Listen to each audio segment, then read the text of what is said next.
जो बच्चे इस साल बीएससी सेकंड सेमेस्टर जियोलॉजी का एग्ज़ाम पेपर देने वाले हैं उनके लिए ये question paper very very important होने वाला है, क्योंकि ऐसे बहुत से क्वेश्चंस होंगे जो इस क्वेश्चन पेपर से आपके एग्ज़ाम पेपर में पूछे जाएंगे। ये क्वेश्चन पेपर है एमएसयू यानी मां शाकंभरी यूनिवर्सिटी सहारनपुर 2024 का। पेपर का नाम है biochemistry and physiology.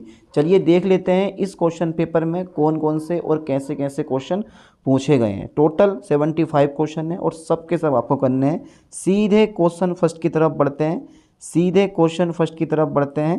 Question first है, मांसपेशियों के संकुचन में मायोसिन की प्राथमिक भूमिका क्या है। जिन बच्चों को हिंदी में पढ़ना है हिंदी में पढ़ सकते हैं और जिन बच्चों को इंग्लिश में पढ़ना है वो इंग्लिश में पढ़ सकते हैं, क्योंकि क्वेश्चन पेपर दोनों हिंदी और इंग्लिश दोनों में आता। मांसपेशियों के संकुचन में मायोसिन की प्राथमिक भूमिका क्या है, वेरी वेरी इंपॉर्टेंट क्वेश्चन, सी पे आप टिक लगा दो।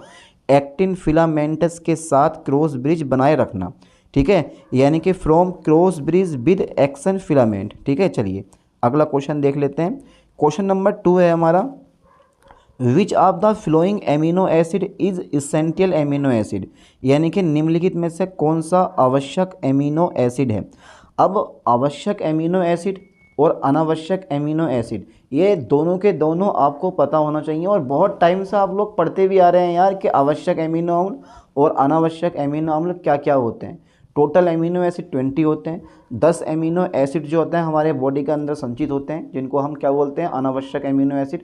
और 10 एमिनो एसिड की पूर्ति हम भोजन द्वारा करते हैं, जिनको आप बोलते हो इसेंशियल एसिड, यानी कि आवश्यक एमिनो अम्ल। अब आपको बताना है कि निम्नलिखित में से कौन सा आवश्यक एमिनो एसिड है। फटाफट तेजी से बता दो कौन सा होगा, सी पे आप टी लगा दो, histidine is the right option, ठीक है। चलिए अगला क्वेश्चन देख लेते हैं, अगला क्वेश्चन देख लेते हैं। क्वेश्चन नंबर 3 है, निम्नलिखित में से किस एमिनो एसिड की संरचना सबसे सरल है। तो सबसे सरल है एलेनिन, वेलिन, सेरिन या ग्लाइसिन। तो सबसे सरल वाला जो है ना वो ग्लाइसिन होता है, ये सबसे सरल वाला एमिनो एसिड होता है, ओके। चलिए क्वेश्चन नंबर 4 देखते हैं, विच of the following is a simple protein, निम्नलिखित में से कौन सा सरल प्रोटीन है। तो कौन सा सरल प्रोटीन है, हाँ तो कोलेजन जो है ना वो एक सरल प्रोटीन होता है, क्योंकि आप लोगों ने पढ़ रखा, you are very very intelligent यार, आपके इतना तो कोई है नहीं।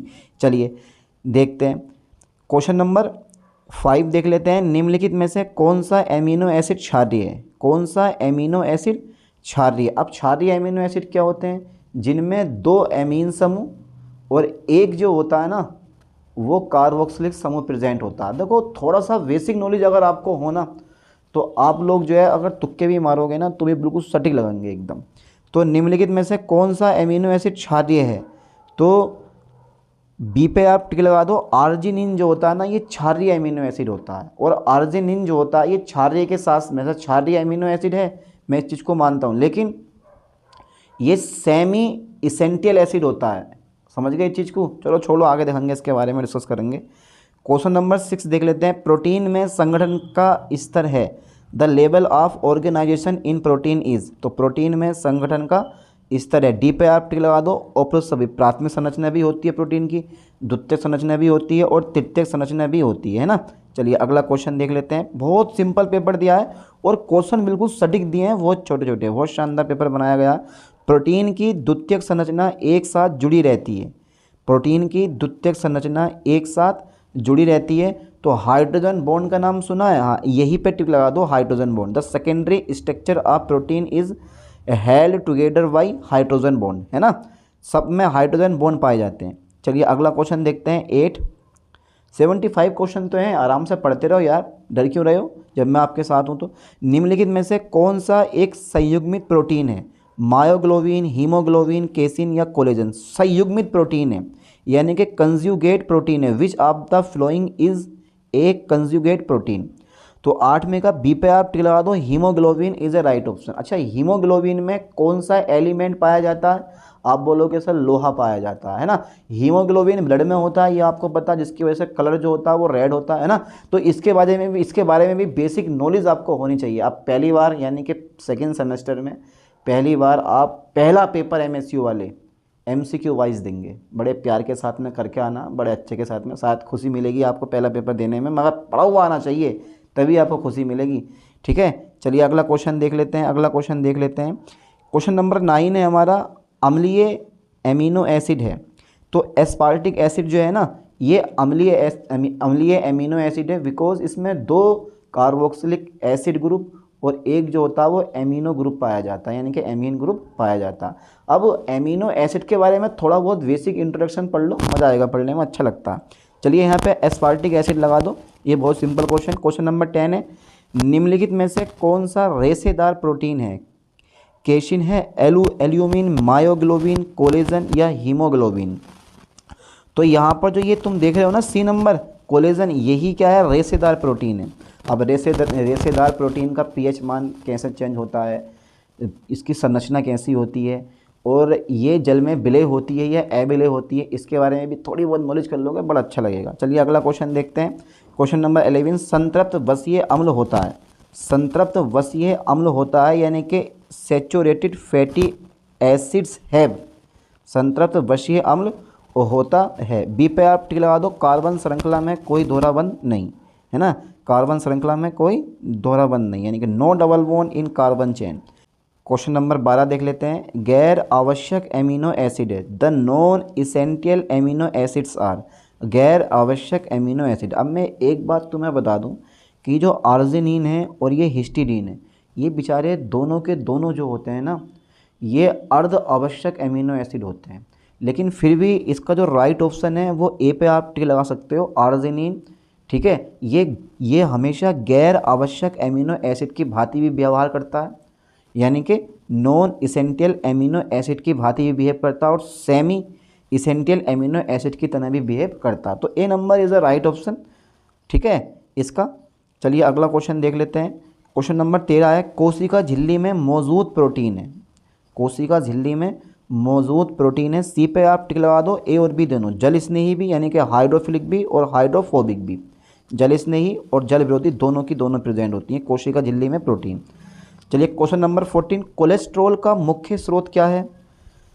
कोलेस्ट्रॉल का मुख्य स्रोत क्या है? तो कोलेस्ट्रॉल का जो मुख्य स्रोत, the main source of cholesterol is, तो मेन सोर्स, हाँ, तो यार पशु वसा भी होता है, वनस्पति वसा भी होता है, अंडे की जर्दी भी होती है, ओप्रुस सभी is the right option, all of the above, यही क्या है हमारा राइट ऑप्शन है, ठीक है।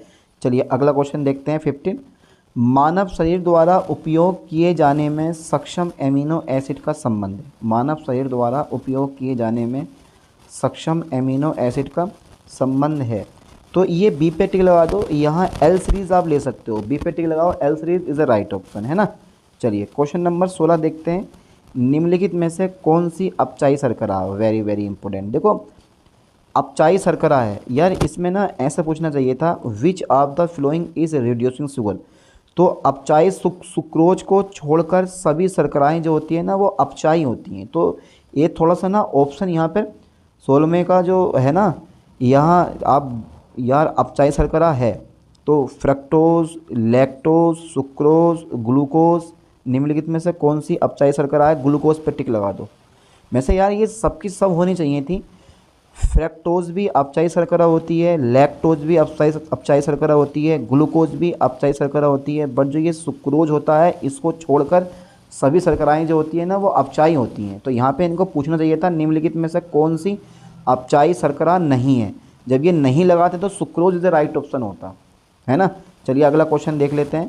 तो क्वेश्चन नंबर थोड़ी मिस्टेक है इसमें भी। क्वेश्चन नंबर 17 देखते हैं, पेप्टाइड बॉन्ड पर चार्ज होता है। पेप्टाइड बॉन्ड पर जो चार्ज होता है वो ए पे टिक लगाओ, पेप्टाइड बॉन्ड हमेशा न्यूट्रल होता है, इस पर कोई चार्ज नहीं होता, ठीक है।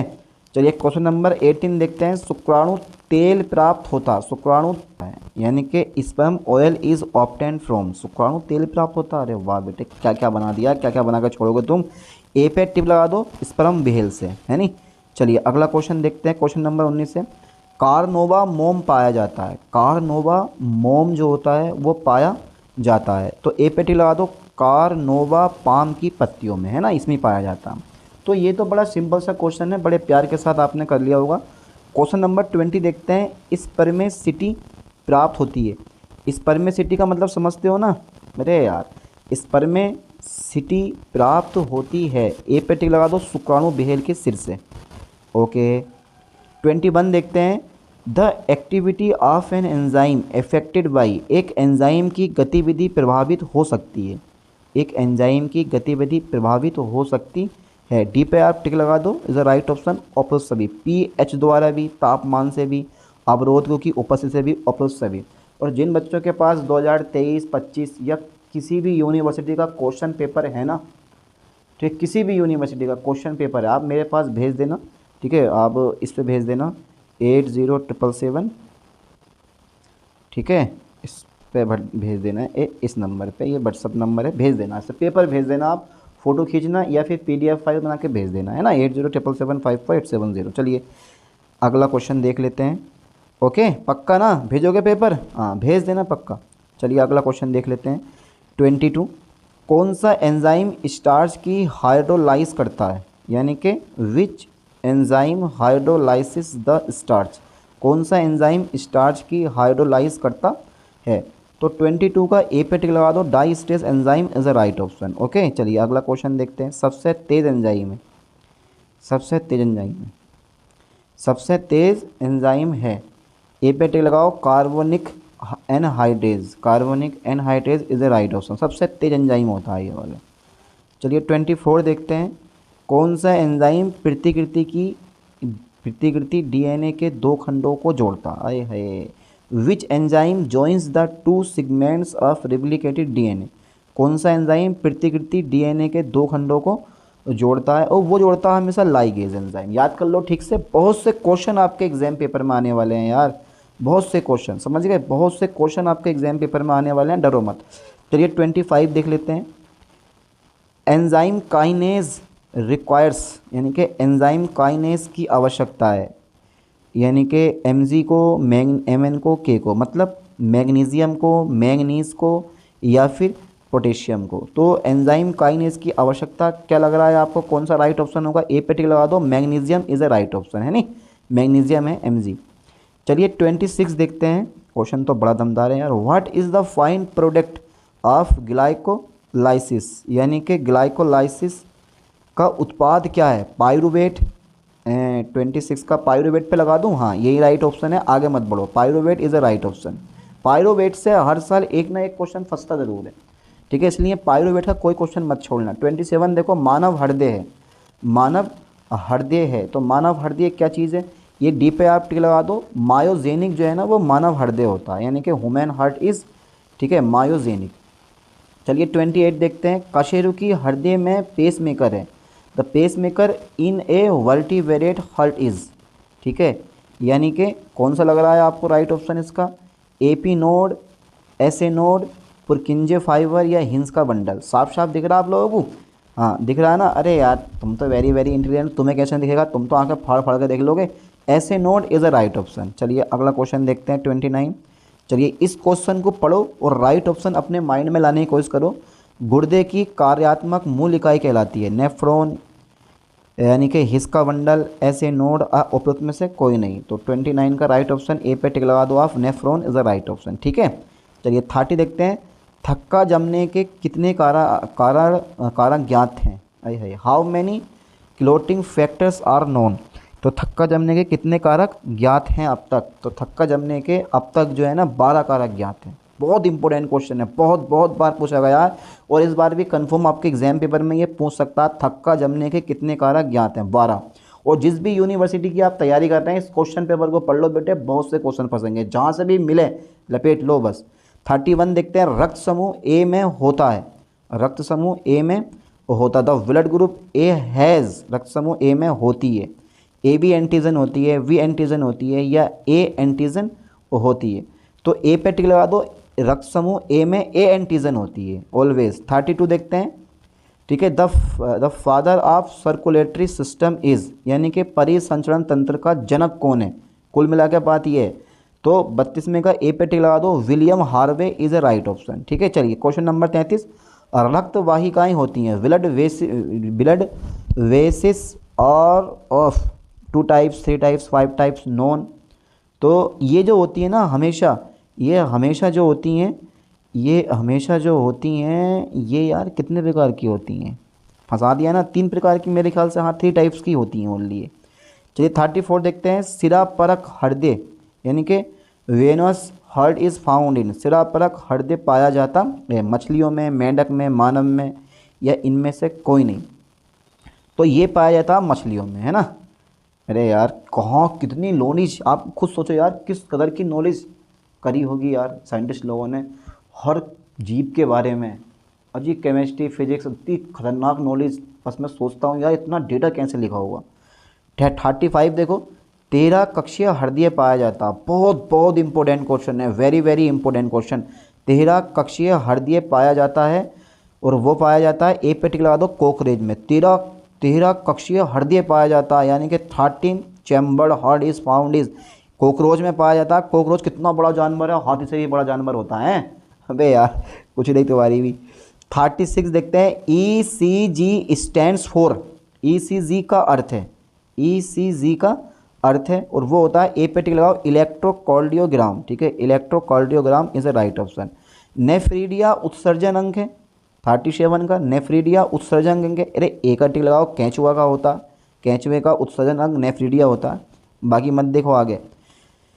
चलिए, nephrology is the study of, nephrology अध्ययन है, नेफ्रोलॉजी अध्ययन है। तो नेफ्रोलॉजी किस चीज़ का अध्ययन है, बी पे टिक लगा दो किडनी की, तो नेफ्रोलॉजी अध्ययन है किडनी का, ठीक है। चलिए क्वेश्चन नंबर देखते हैं 39, एंटीको इकोनोजी, एंट्रीको इकोनोजी यानी कि इसमें लिखा हुआ है एंडोक्रिनोलॉजी, ठीक है, एंडोक्रिनोलॉजी बोलते हैं, इसमें क्राइनोलॉजी बोला गया, एंडोक्राइनोलॉजी संबंधित है, साफ साफ नहीं दिख रहा।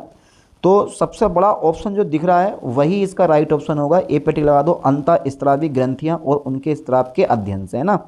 चलिए अगला क्वेश्चन देख लेते हैं 40, एंडोक्राइनोलॉजी के जनक हैं, वही है एंडोक्राइनोलॉजी। एक क्वेश्चन इसका भी कंफर्म है, जो बता रहा हूँ ना बिल्कुल कंफर्म क्वेश्चन है बेटा, बड़े प्यार के साथ में पढ़ के जाना, पेपर दिखाना। एंडोक्राइनोलॉजी के जनक हैं, तो ए पे टिक लगा दो, टी एडिशन जो होते हैं वो एंडोक्राइनोलॉजी के जनक होते हैं, ठीक है। चलिए अगला क्वेश्चन देखते हैं 41, हार्मोन नाम किसने दिया, हार्मोन नाम किसने दिया, और तो वो दिया था स्टर्लिंग ने, स्टर्लिंग ने हार्मोन नाम दिया था। बहुत सिंपल सा क्वेश्चन पेपर है यार ये। हार्मोन स्रावित होते हैं त्वचा की सतह से, शरीर से बाहर या रक्त में। तो हार्मोन आर सेक्रेटेड, सेक्रेटेड पढ़ा जाता है इसको, सेक्रेटेड। तो ए पे टिक लगा दो रक्त में, है ना, रक्त में तो होते हैं, शरीर से बाहर तो हो नहीं सकते। कभी सोच रहा मैं शरीर के बाहर जो है हार्मोन बना लूँ, इम्पॉसिबल। 43 देखते हैं, वोम्बी कॉल फेरोमोन संबंधित है, ठीक है। तो pheromone bombykol is related to, is related to, A पे टिक लगा दो रेशम कीट से, हमेशा याद कर लेना रेशम कीट से। चलिए क्वेश्चन नंबर 44, ब्रक धमनी का कार्य है, जो ब्रक धमनी होती है, the function of renal artery is, ठीक है, ब्रक धमनी का कार्य है। सबसे बड़ा ऑप्शन जो दिखाई दे रहा है मेरे ख्याल से वही इसका राइट ऑप्शन होना चाहिए। तो 44 है ना, 44 का ए पे टिक लगा दो, गुर्दे को ऑक्सीजन युक्त रक्त की आपूर्ति। देखो ये छोटी सी मैं ट्रिक बता रहा हूँ आपको, क्वेश्चन की लेंथ कितनी भी बड़ी हो, ऑप्शन अगर आपको नहीं, आपने क्वेश्चन पढ़ा, मान लो यही क्वेश्चन पढ़ा आपने, पृथक धमनी का कार्य है, और चारों ऑप्शन में से आपको पता ही नहीं है कौन सा ऑप्शन राइट है, और सबसे बड़ा ऑप्शन आपको दिखाई दे रहा है, टिक लगा दो बेझिझक। ये 100% मैं एक ऐसी ट्रिक बता रहा हूँ आपको पेपर करने की, लगभग सारे ऑप्शन बिल्कुल सही जाएंगे। जो ऑप्शन सबसे बड़ा दिखाई दे रहा है उसी पर टिक मारते हुए चलो, वही राइट ऑप्शन होता है हमेशा, ऑलवेज, ठीक है। चलिए अगला क्वेश्चन देखते हैं 45, गुर्दे की नस का कार्य है, गुर्दे की नस का कार्य है। तो गुर्दे की जो नस है उसका कार्य, function of renal vein is, ठीक है। तो गुर्दे की नस का कार्य है, तो ए पे टिक लगा दो, किडनी से ऑक्सीजन रहित रक्त को हटाना, है ना। चलिए अगला क्वेश्चन देखते हैं 46, ब्रक की बाहरी परत का नाम है, जो ब्रक होते हैं गुर्दा kidney, the name of the, या इसमें दिख नहीं रहा साफ साफ, ब्रक की बाहरी परत का क्या नाम है। तो ब्रक की जो बाहरी परत का नाम होता है वो होता है रेनल कोल्टेक्स, ठीक है, रेनल कोल्टेक्स, ठीक है, रेनल कोल्टेक्स। चलिए क्वेश्चन नंबर 47 देखते हैं, ग्लाइकोलाइसिस की प्रक्रिया के दौरान ग्लूकोज परिवर्तित होता है, ग्लाइकोलाइसिस की प्रक्रिया के दौरान ग्लूकोज परिवर्तित होता है। अब इसमें देखो फिर से पायरुवेट आ गया, तो क्या मैं पायरुवेट पर टिक लगा दूं, इज़ अ राइट ऑप्शन। तो मैंने शुरू में बता दिया आपको, पायरुवेट का 1 या 2 क्वेश्चन आपके एग्जाम पेपर में रखे हुए मिलेंगे, कोई रोक नहीं सकता। 48 देखते हैं, सबसे बड़ी अंतःस्रावी ग्रंथि है, ये पेपर में पूछे जाते हैं। थायराइड ग्रंथि जो है वो सबसे बड़ी अंतःस्रावी ग्रंथि है, ठीक है, ग्लैंड बोलते हैं इसको। ऑक्सीटोसिन का कार्य है, सबसे बड़ा ऑप्शन। अब इसमें ए और बी दोनों दे रखे हैं, ए और बी दोनों दे रखे हैं, तो अधिकांश क्वेश्चन का जो राइट ऑप्शन होता है ना वो ए और बी दोनों ही होता है। जी पे टिक लगा दो, यानी कि सी पे टिक लगा दो। चिकनी मांसपेशियों के संकुचन को उत्तेजित करना, ये भी राइट है। प्रसव पीड़ा को उत्तेजित करना, राइट है। ए और बी दोनों, यानी कि बोथ ए एंड बी। चलिए अगला क्वेश्चन देख लेते हैं, क्वेश्चन नंबर 50 है, ठीक है। क्वेश्चन नंबर 50, यार क्वेश्चन नंबर 50 तो साफ साफ नहीं दिखाई दे रहा है, तुम्हें दिख रहा है? रिगर मोर्टिस है, यानी कि रिगर मोर्टिक्स है, हाँ ठीक है, रिगर मोर्टिस है। ए पे टिक लगाओ। मृत्यु के बाद मांसपेशियों का संकुचन है, मृत्यु के बाद मांसपेशियों का संकुचन, ये क्या होता है? रिगर मोर्टिस होता है। कुछ क्वेश्चन तो यार दमदार वाले पूछे गए हैं इसमें, जो किसी मॉडल में कहीं नहीं मिलने वाले हैं। लेंगरहेस, यानी कि लेंगरहेस के द्वीप पर पाए जाते हैं, लेंगरहेस के द्वीप पाए जाते हैं अग्नाशय में, किडनी में, हृदय में या फेफड़ों में। तो ये पाए जाते हैं अग्नाशय में। लेंगरहेस के द्वीप जो होते हैं वो अग्नाशय में पाए जाते हैं ऑलवेज। चलिए 52 देखते हैं। थायराइड उत्तेजक हार्मोन जारी किया जाता है, थायराइड उत्तेजक हार्मोन जारी किया जाता है, सी द्वारा जारी किया जाता है, यानी कि अग्रीक पिट्यूटरी ग्रंथि से। चलिए अग्रीम पिट्यूटरी ग्रंथि, यानी कि anterior pituitary gland is a right option. 53 देखते हैं। निम्नलिखित में से कौन सा पेशीय ऊतक का प्रकार नहीं है? पेशीय ऊतक का प्रकार नहीं है, पहले चारों ऑप्शन पढ़ लो, फिर उसका राइट ऑप्शन अपने माइंड में लेके आना, ठीक है। तो कंकाल की मांसपेशी, चिकनी मांसपेशी, हृदय की मांसपेशी, इनका कनेक्शन नहीं होता है। डी पे टिक लगा। बसा ऊतक, यानी कि adipose tissue is the right option. D पे टिक लगा दो आप। चलिए क्वेश्चन नंबर 54 देखते हैं। किस प्रकार की मांसपेशी शरीर की गति के लिए उत्तरदायी है? किस प्रकार की मांसपेशी शरीर की गति के लिए उत्तरदायी है? तो वो होती है हमेशा कंकाल मांसपेशी इज अ राइट ऑप्शन, ठीक है। 55 देखो। किस प्रकार की मांसपेशी स्वैच्छिक नियंत्रण में होती है? किस प्रकार की मांसपेशी स्वैच्छिक नियंत्रण में होती है? ए पे टिक लगाओ। कंकाल मांसपेशी is a right option. Skeletal muscle is a right option. चलिए 56 देखते हैं। निम्नलिखित में से कौन सी बाह्य स्रावी ग्रंथि है? निम्नलिखित में से कौन सी बाह्य स्रावी ग्रंथि है, यानी कि exocrine gland. Which of the following is an exocrine gland? तो वो है तुम्हारे पास ए थायराइड ग्रंथि इज ए राइट ऑप्शन। थाइल gland is a right option. 57 देखो जरा। किस ग्रंथि को अंतःस्रावी ग्रंथि की मास्टर ग्रंथि के रूप में जाना जाता है? मास्टर ग्रंथि किसे कहते हैं? बहुत ही ज़बरदस्त क्वेश्चन है ये वाला। Which gland is known as the master gland of the endocrine systems? तो सी पे आप टिक लगा दो। पिट्यूटरी ग्रंथि को मास्टर ग्रंथि के नाम से जाना जाता है, और कंपटीशन में सबसे ज़्यादा साइंस का पूछने वाला ये क्वेश्चन है। साइंस में सबसे ज़्यादा यही क्वेश्चन पूछा जाता है किसी भी कंपटीशन एग्जाम में।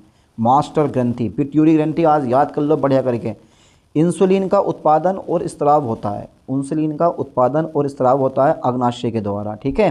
चलिए 59 देखते हैं। निम्नलिखित में से कौन सा कारक हार्मोन स्राव को प्रभावित कर सकता है? वो कर सकता है अपुस्रवी, आयु भी, तनाव भी, पोषण संबंधी स्थिति, अपुस्रवी इज अ राइट ऑप्शन। 60 देखते हैं। महिलाओं में ल्यूटिनाइजिंग हार्मोन का प्राथमिक कार्य क्या है? जो बेचारी महिलाएं होती हैं ना, बेचारी ना होती हैं, बड़ी खतरनाक होती हैं। What is the primary function of luteinising hormones in female? यानी कि ल्यूटिनाइजिंग हार्मोन, LH शॉर्ट में बोला जाता है इसको। प्राथमिक कार्य क्या होता है? बहुत बढ़िया, आप लोग बड़े प्यार के साथ पढ़ के आ रखे हैं। तो जो ये ओवेल्यूशन होता है ना, को उत्तेजित करता है। ये जो अंडाणुओं के बनने की क्रिया होती है उसको उत्तेजित करता है। ओवेल्यूशन को उत्तेजित करना इसका मेन काम होता है LH का। चलिए 61 देखते हैं। शरीर में कॉर्टिसोल की अधिकता के परिणाम हो सकते हैं। The excess of cortisol in the body, ठीक है, इसमें दिख नहीं रहा मैं रिजल्ट इज़, तो यहाँ पर सी पे आप टिक लगाएं। कुशिंग सिंड्रोम, यानी कि Cushing syndrome is a right option. कोई बात नहीं है, थोड़े PDF फाइल में पेज थोड़े हल्के थे, तो आप आराम से पढ़ो, मैं बोल तो रहा हूँ, डर क्यों रहे हो यार। निम्नलिखित में कौन सा हार्मोन सोडियम आयनों के पुनर्अवशोषण के लिए जिम्मेदार है? Which of the hormone is responsible for reabsorption of sodium ions, ठीक है। तो इंसुलिन, ग्लूका यानी कि ग्लूकागोन, ठीक है, एल्डोस्टेरोन या वैसोप्रेसिन। तो कौन सा ऑप्शन इसका राइट लग रहा है? सी पे आप टिक लगाओ, एल्डोस्टेरोन। चलिए अगला क्वेश्चन देख लेते हैं, 63 देख लेते हैं। निम्नलिखित में से कौन सा पदार्थ ग्लोमेरुलस द्वारा छाना नहीं आता, मतलब द्वारा छाना नहीं आता है। Which of the flowing substance is not react यानी कि फिल्टर्ड वाई द ग्लोमेरुलस, ठीक है। यार इसमें दिख नहीं रहा साफ साफ, glomerulus is the right option, नहीं छाना जाता तो सी पे टिक लगा दो, protein is the right option, ठीक है। चलिए अगला क्वेश्चन साफ साफ है बिल्कुल। गुर्दे के द्वारा कौन से इलेक्ट्रोलाइट का नियंत्रण किया जाता है? कैल्शियम का भी किया जाता है, सोडियम का भी किया जाता है, पोटेशियम भी किया जाता है, और सभी is the right option, D पे टिक लगा दो, ठीक है। 64 का D number is the right option. 65 देखो जरा, गुर्दे के किस भाग में, सारे क्वेश्चन गुर्दे के रख दिए इन्होंने, ऊपर भी 2-3 क्वेश्चन गुर्दे का आए हुए हैं। गुर्दे के किस भाग में ग्लोमेरुलस होता है? ग्लोमेरुलस होता है, बी पे आप टिक लगा दें, रीनस कॉर्टेक्स में होता है, ठीक है। नेफ्रोलॉजी अध्ययन है, नेफ्रोलॉजी अध्ययन है किसका? Nephrology is the study of, nephrology अध्ययन है तो वो हमेशा गुर्दे का अध्ययन होता है, किडनी का, ठीक है। चलिए 67 देखते हैं। कार्डियोलॉजी अध्ययन है, कार्डियोलॉजी हृदय का अध्ययन है, कार्डियोलॉजी हृदय से कनेक्टेड होता है, 67 का ए पे टिक लगा दो। चलिए अगला क्वेश्चन देखते हैं। रुधिर विज्ञान संबंधित है, अरे रक्त से होगा। तो ये तो बेसिक क्वेश्चन दे रखे हैं जिनको हर एक बच्चा पढ़ने के बाद बड़ी आसानी से टिक लगा देगा, और इन इतने इजी क्वेश्चन पे भी टिक नहीं लगा तो समझ लो पढ़ना बेकार है, समझ गए। 69 देखते हैं। मांसपेशी कोशिका का साइटोप्लाज्म कहलाता है, मांसपेशी कोशिका का साइटोप्लाज्म कहलाता है, ये हमेशा सार्कोप्लाज्म कहलाता है, यानी कि sarcoplasm is the right option. अब दिख रहा है तुम लोगों को? अरे यार तुम तो वेरी वेरी इंटेलिजेंट हो, आपकी तरह कोई नहीं। चलिए rigor mortis is after death due to, rigor mortis is after death due to, सबसे बड़ा ऑप्शन क्या दिखाई दे रहा है? पर अब जो है कहानी फेल हो गई बेटा, बी पे टिक लगा दो, एटीपी की कमी से। चलिए 71, ये क्वेश्चन ऊपर आया नहीं आया। ग्लोबुलिन गुणा ग्लोबुलिन गुणा का आणविक भार है या क्रॉस, ग्लोबुलिन क्रॉस का आणविक भार है, ये इसमें क्रॉस नहीं होना चाहिए था, है ये डॉट होना चाहिए था। चलिए तो इसका जो आणविक भाग होता है 71 का, वो ए पे टिक लगा दो आप, ठीक है, राइट ऑप्शन है ए नंबर 16,000। चलिए अगला क्वेश्चन देखते हैं। मांसपेशी समृद्ध होती है, यानी कि मसल इज़ रिच इन, मांसपेशी समृद्ध होती है तो वो होती है प्रोटीन में, हमेशा याद करो ठीक से।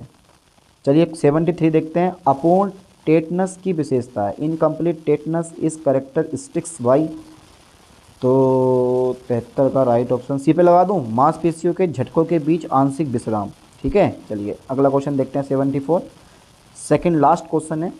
मांसपेशी की टोन निम्नलिखित में से किस कार्य के लिए महत्वपूर्ण है? मांसपेशियों का संकुचन करना। अब ए और बी दोनों ऑप्शन इसमें आए हुए हैं, बट 74 का राइट ऑप्शन है मुद्रा बनाए रखना, ठीक है, मुद्रा बनाए रखना। चलिए क्वेश्चन नंबर 75 लास्ट है। जब कोई तुम्हारा हृदय तोड़ दे, तड़पता हुआ तुम्हें छोड़ दे, तब तुम मेरे पास आना प्रिय। जब कोई मांसपेशी किसी वस्तु को हिलाने के लिए पर्याप्त बल उत्पन्न करने में असमर्थ होती है तो किस प्रकार का संकुचन होता है? तो किस प्रकार का संकुचन होता है? वो होता है आइसोमेट्रिक संकुचन, आइसोमेट्रिक संकुचन होता है, ठीक है। चलिए 75 क्वेश्चन ही थे, अब आगे क्वेश्चन मत देखो, नहीं है, ठीक है। तो इन क्वेश्चन को बड़े अच्छे से पढ़ना है, याद करना है, समझना है, क्योंकि ऐसे बहुत से क्वेश्चन होंगे आपकी यूनिवर्सिटी के एग्ज़ाम पेपर में जो इस साल एग्ज़ाम पेपर में फंसेंगे। बहुत ही शानदार ज़बरदस्त क्वेश्चन पेपर आया हुआ है, और जिन बच्चों के पास किसी भी ईयर का क्वेश्चन पेपर है, 22 वाला हो, 23 वाला हो, 25 वाला हो, या किसी भी यूनिवर्सिटी का एग्ज़ाम पेपर है, आप जो मैंने नंबर दिया उस पर भेज देना पक्का, ठीक है। चलिए मिलते हैं नेक्स्ट वीडियो में नेक्स्ट लेक्चर के साथ। थैंक्स।